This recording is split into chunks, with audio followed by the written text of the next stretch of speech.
नमस्कार मित्रांनो, पुन्हा एकदा सर्वांचं स्वागत आहे आपल्या नवीन व्हिडिओमध्ये.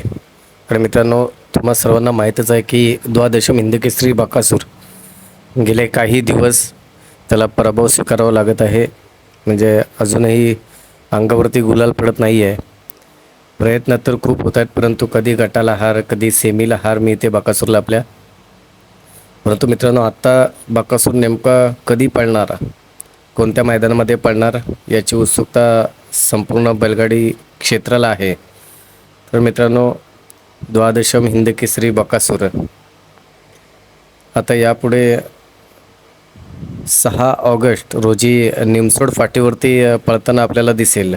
म्हणजेच मित्रांनो, उद्या जो मैदान होईल निमसोड फाटीवरती, त्या मैदानामध्ये आपल्याला आपला देव बकासूर या ठिकाणी पळताना दिसणार आहे. आणि त्यानंतर एक मोठं मैदान मित्रांनो संपन्न होणार आहे दिनांक 9 ऑगस्ट रोजी. ते म्हणजे सोन्या 50-50 केसरी. आणि मित्रांनो, त्या मैदानामध्ये देखील आपला देव बकासूर आपल्याला पळताना दिसेल. गेल्या वर्षी सन 2025 रोजी हेच मैदान झालं होतं आणि या मैदानावरती बकासूर आणि हिंदकेसरी कार्तिक हा जोड पळाला होता. आणि हा जोड पळून मित्रांनो या मैदानावरती त्यांनी 1 नंबर केला होता.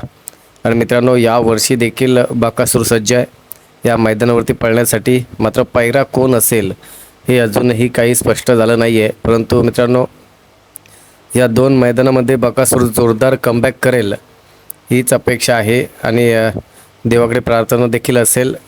तर मित्रांनो, अपडेट आवडले असेल तर चॅनलला शेअर, लाईक आणि सबस्क्राईब जरूर करा. धन्यवाद.